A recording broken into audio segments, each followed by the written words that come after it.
வந்து ஒவ்வொரு கோத்திரத்துக்கும் ஒன்று வைக்கப்பட்டது. 2-3 மரங்களிலே இது செய்யப்பட்டது. மெயினா ஆல்மண்ட் ட்ரீ, இந்த வாதுமை மரம். It can grow only when the sunshine is there. அதாவது சூரிய ஒளி அதிகமா இருக்கிற இடத்துல தான் இந்த வாதுமை மரம் வளருமா. And also it requires continuous watering. தொடர்ந்து அந்த நீர் பாய்ச்சல் என்பது கண்டிப்பாக தேவைப்படுமா.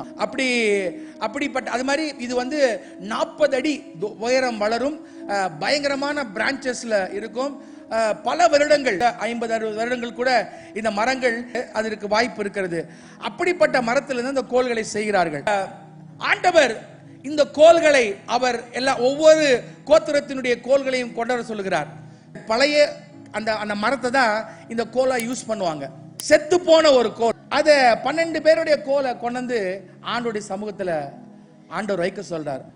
அப்படி சாட்சியின் கூடத்தில் வைக்கப்பட்ட கோல் அடுத்த நாள் காலையில துளிர்த்து பூ பூத்து காய் காய்த்து கனியை கொடுக்கிறது இயேசுவின் நாமத்தினால.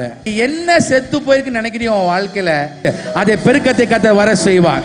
துளிர்த்து காய் காய்த்து கனி கொடுக்கிற நிலைமைக்கு ஆண்டவர் கொண்டு போவார். How much ever dead, how much ever age, how much ever old it is, God still can renew. ஆண்டவர் எவ்வளவு மோசமாக இருந்தாலும் அதை ஆண்டவர் புதுப்பிக்க வல்லவராக இருக்கிறார். மற்ற கோலெல்லாம் காஞ்சிருக்கிறப்ப உங்க கோலை மட்டும் ஆண்டவர் எடுத்து அதை துளுக்க வைக்க போகிறார்.